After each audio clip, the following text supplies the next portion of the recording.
네, 안녕하세요. 강프로입니다. 자, 이번 영상에서는 한미 반도체에 대해서 분석해 보도록 할 텐데, 자, 한미 반도체가 이슈가 하나 있습니다. 실적에 대한 내용이 발표가 되면서 지난 금요일 날 7.8% 강세를 보였는데 시간외에서 하한가를 가버렸어요. 자, 그런데 특이사항이 발생한 게 미국 시장에서 그쵸, 2% 강세 구간에 마감이 됐습니다. 근데 이 강세를 보인 내용이 여기 보시면 자, 정확하게 반도체 쪽에서의 강세가 나오면서 그쵸? 자, 엔비디아 2.95%, 그리고 AMD 4.4%, 그리고 인텔 2.8, 그리고 마이크론 테크놀로지 2.43%, 그쵸? 그리고 여기 어플라이드 머티리얼즈 5.25% 상승해서 마감이 됐습니다. 그러면 미증시는요, 반도체가 상승세를 주도했다는 겁니다. 그쵸? 상반되는 움직임이 나오고 있죠. 요런 상황이 왜 나왔고, 그리고 시간의 하한가를 갔을 때 내가 어떻게 대응을 해야 되는지를 디테일하게 이야기를 드릴 테니까 영상 끝까지 시청하시고요. 그리고 구독과 좋아요 부탁드리고, 무엇보다 중요한 내용이 있습니다. 이해가 안 되는 부분이나 궁금한 점이 있다 그러면 댓글로 남겨주세요. 제가 다음 영상에 참고해서 내용을 올려드리도록 하겠습니다. 자, 시작하겠습니다. 자, 우선 요 내용이 나왔습니다. 자, 잘 보세요.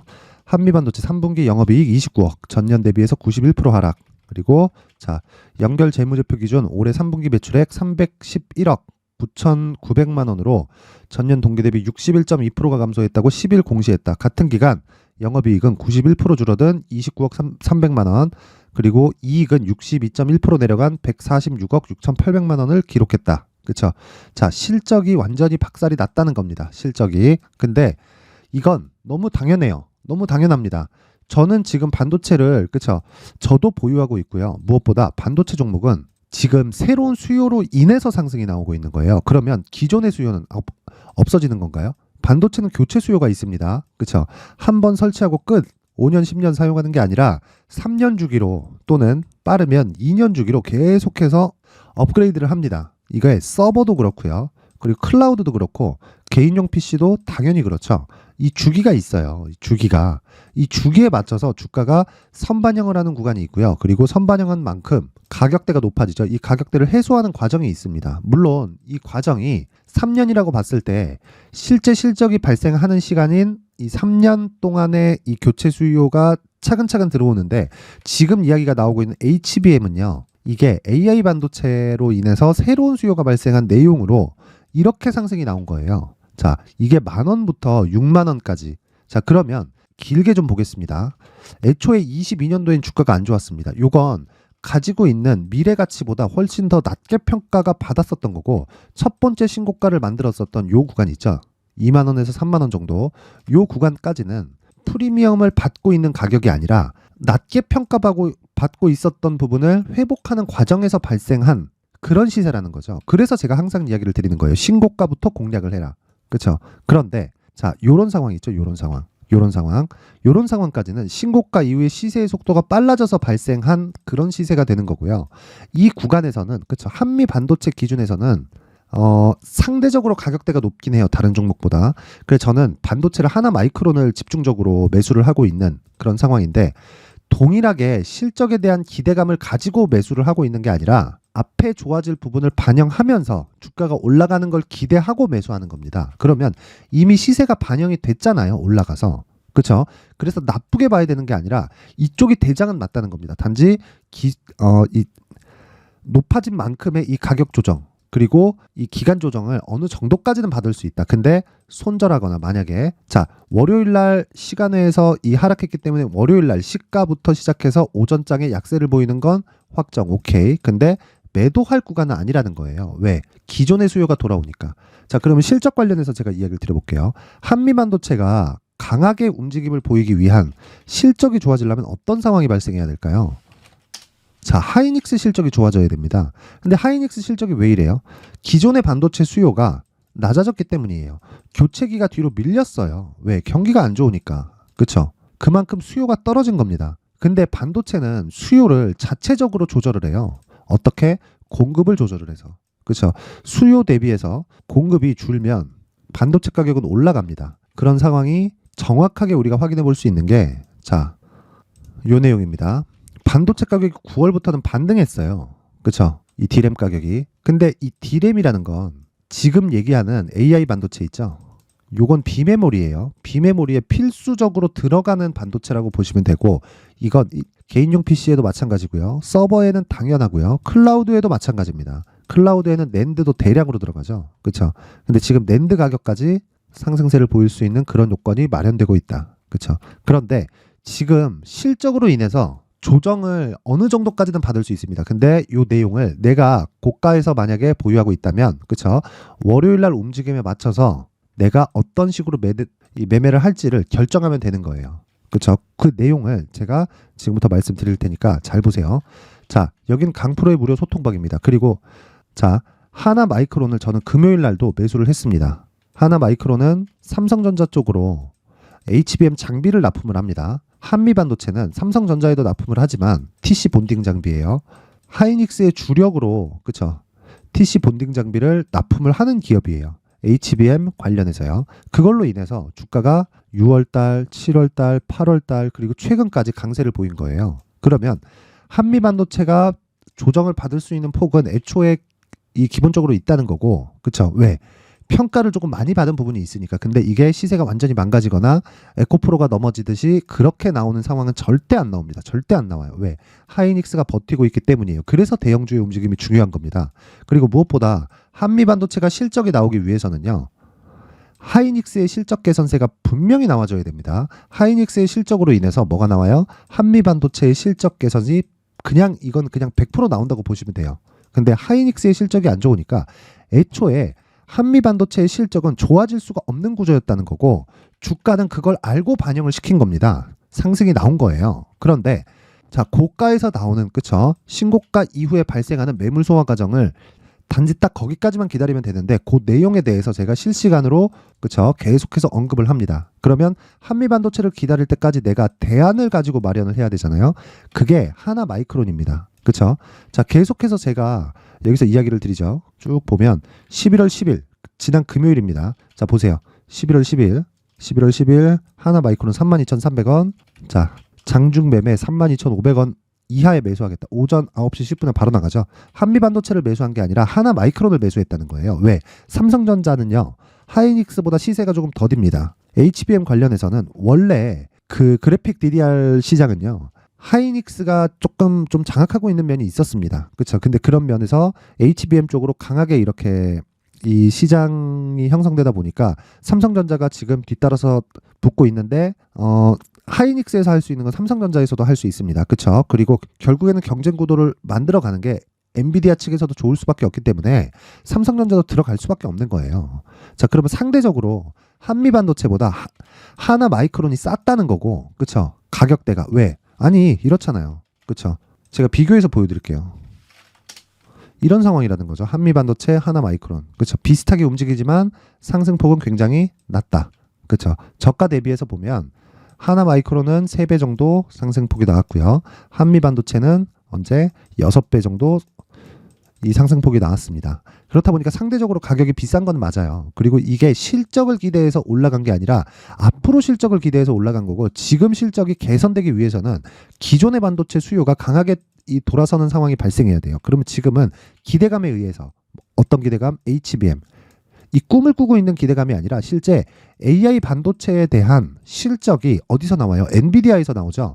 엔비디아의 실적은 어때요? 굉장히 서프라이즈합니다. 이미 신고가를 만들어서 훨훨 날아갔고, 금요일 날 같은 경우에도 엔비디아, 뭐 AMD, 그쵸? 인텔, 마이크론 이쪽으로 계속해서 시세를 내고 있어요. 이런 게 왜 그럴까요? 미국은 시장을 형성하기 때문에 실적 턴어라운드가 가장 먼저 나오거든요. 그런 부분이 하이닉스로 전이되고요. 하이닉스의 실적이 한미반도체로 전이가 됩니다. 단지 딱 최소한의 조정 구간을 받을 뿐이다. 그렇죠? 그래서 내가 보유하고 있다 그러면 갭이 발생할 겁니다. 그 갭을 이용해서 내가 뭐 단기적인 무언가를 할 수 있어요. 할 수 있는데 손절할 필요는 절대 없습니다. 그렇죠? 손절하는 거 아니에요. 그래서 가장 중요한 게 제가 지속적으로 언급을 해드리는, 그렇죠? 요 내용입니다. 요 내용. 여기서 제가 이 반도체 관련된 내용을 계속해서 이야기를 하고 있고요. 하나마이크론 장중 32,500원 이하에 매수하겠다. 그리고 중간에 쭉 가면 하나마이크론이 계속해서 상승하는 모습을 보이죠. 물론 이때는 한미반도체도 강세를 보였고 7.8%, 상승해서 마감이 됐습니다. 근데 시간의 시세에서 하나마이크론 같은 경우에는 3%대 하락을 보였고요. 한미반도체는 하한가를 갔습니다. 당연히 하락해서 출발할 거예요. 그렇죠? 근데 많이 하락하면 많이 할수록 매수할 수 있는 폭이 굉장히 많이 늘어납니다. 단기적으로도 그렇고. 그렇죠?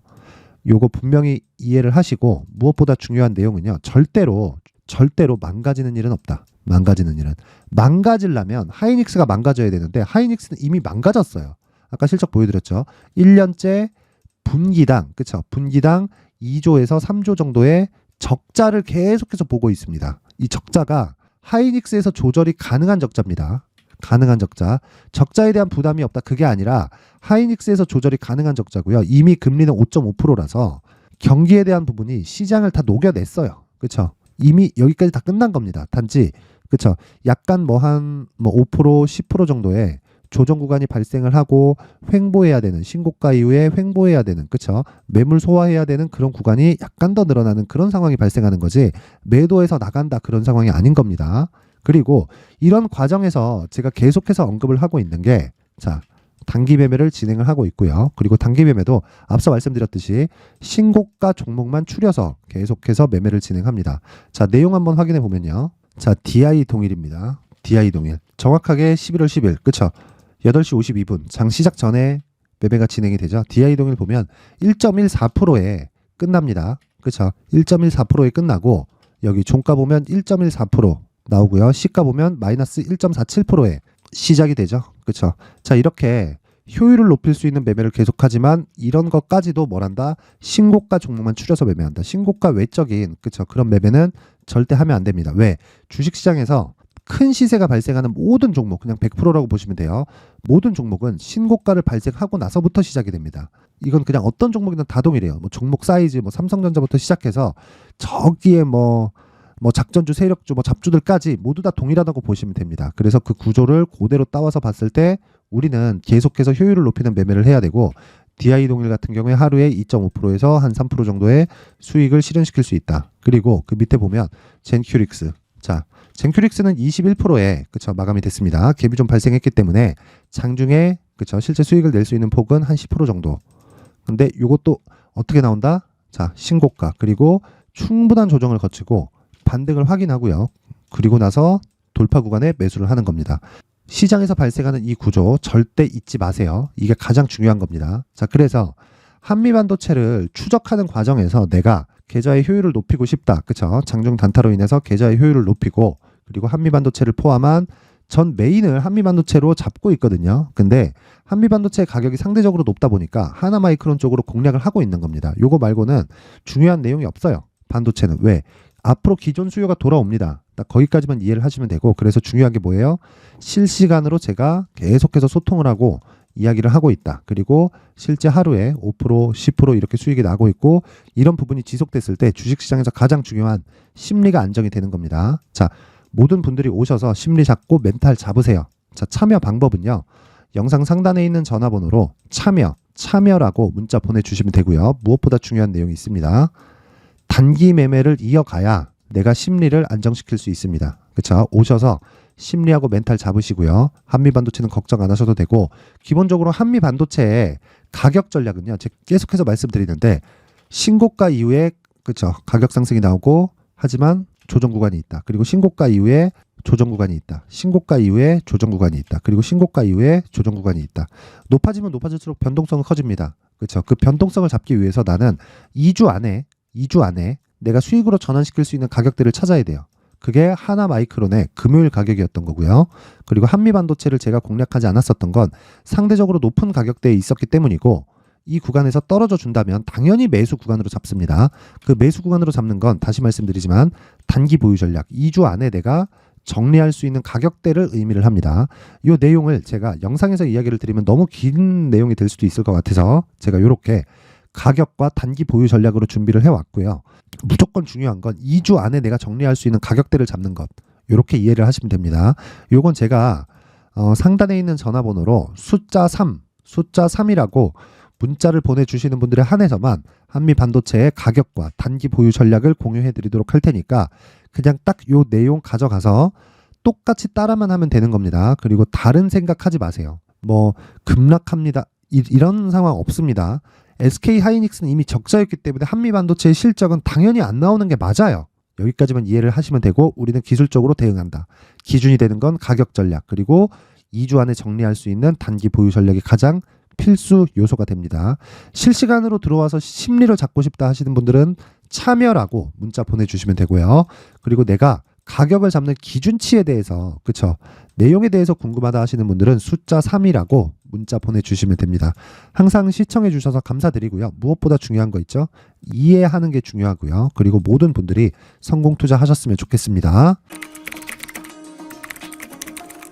자, 이제 23년도 다 끝나가지만 매매를 하시면서 스트레스를 받으시는 분들이 있을 수 있습니다. 시장이 항상 그렇긴 하지만 그래도 제 구독자분들과 시청해주시는 분들을 위해서 앞으로 차기 주도주가 될 수 있는 대시세 종목을 준비를 해왔습니다. 단타나 짧은 수익만을 쫓다 보면요. 잦은 손절로 계좌가 망가지는 건 순식간이고요. 그만큼 수익하고는 거리가 멀어지겠죠. 장기간 유지하기가 어렵기 때문입니다. 결과적으로 주식시장에서 돈을 벌기 위해서는요. 어떤 계기를 만들어야 되는데 그 계기는 한 종목에 비중을 실어서요. 수익을 보는 것 말고는 없습니다. 쓸데없이 잦은 매매를 하지 말라는 이야기고요. 그리고 한 종목에 비중을 실을 수 있어야 된다는 겁니다. 그런데 이 비중을 실는 과정에서 성장 산업군에 대한 이해가 필요하다는 겁니다. 이 부분을 반드시 기억을 하셔야 돼요.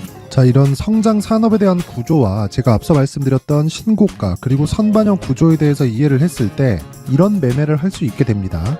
2월 7일 강프로의 대시세 종목으로 에코프로 매수가는 17만원 이에서 진행이 됐고요. 그리고 목표가는 50만원부터 자율 매도 구간으로 잡았죠. 예상 수익 범위가 200% 이상으로 되어 있는데 신고가 이후에 선반영 평균치가 200% 이상이기 때문에 그렇습니다. 자, 그런데 에코프로가 2차전지 양극재 기업이죠. 2차전지 양극재는 친환경이라는 범주 안에 속해 있다고 보시면 됩니다. 근데 제가 항상 이야기를 드리죠. 시세는 항상 연결된다고요. 앞으로 나올 대시세 종목도 이런 친환경이라는 성장 산업군에 포함되어 있어야 됩니다. 자, 이런 성장 산업군에 포함되어 있는 걸 확인한다면 이 내용처럼 세 가지의 공통점을 가지고 있습니다. 1년에 많은 종목이 발생하지 않고요. 그리고 세력들의 장기간 매집 구간이 확인돼야 되고 그리고 상승하기 시작하면 평균적으로 3개월 정도의 상승 구간을 보이기는 하지만 제가 2개월이라고 작성을 해온 건 한 가지 내용 때문입니다. 한 달은 확인하는 과정이 필요하기 때문입니다. 이게 무슨 얘기냐면 성장 산업에 대한 부분 그리고 이런 공통점 여기다가 기술적인 내용을 다 포함을 시키더라도 절대적으로 가격이 우선적으로 반영이 되는 것이기 때문입니다. 에코프로도 마찬가지예요. 장기간 하락하면서 최악의 국면을 거쳐왔고요. 이 구간에서 먼저 하락을 했다는 건 앞서 말씀드렸던 내용처럼 고가에 대한 부분이 아니라 저가, 즉 나쁜 부분을 반영한 이후에 신고가를 발생을 시켰다는 건 앞으로 좋을 부분을 반영이 되고 있다는 거죠. 그런데 본격적인 시세는 신고가 이후라고 말씀을 드렸고 지금은 매물 소화 과정을 보내고 있습니다. 앞서 말씀드린 대로 가격 먼저 분석을 끝냈죠. 그리고 나서는 정부 정책의 방향과 맞는지를 체크를 해야 되는 겁니다. 2023년 대시세 종목인 에코프로도요. 정부 정책의 방향에 맞는 종목이라고 볼 수 있겠죠. 물론 이런 종목들도요. 신고가 이후에 시세를 낸다는 건 반드시 기억하고 있어야 됩니다. 자, 이런 내용을 토대로 23년 상반기 에코프로와 같은 대시세 종목을 준비를 해왔습니다. 자, 하반기 대시세 종목은 영상 상단의 전화번호로 대시세라고 문자를 보내주시는 분들에 한해서만 공유해드리도록 할 테니까 영상 상단의 전화번호 확인해서 하반기 대시세 종목으로 큰 수익 내셨으면 좋겠습니다.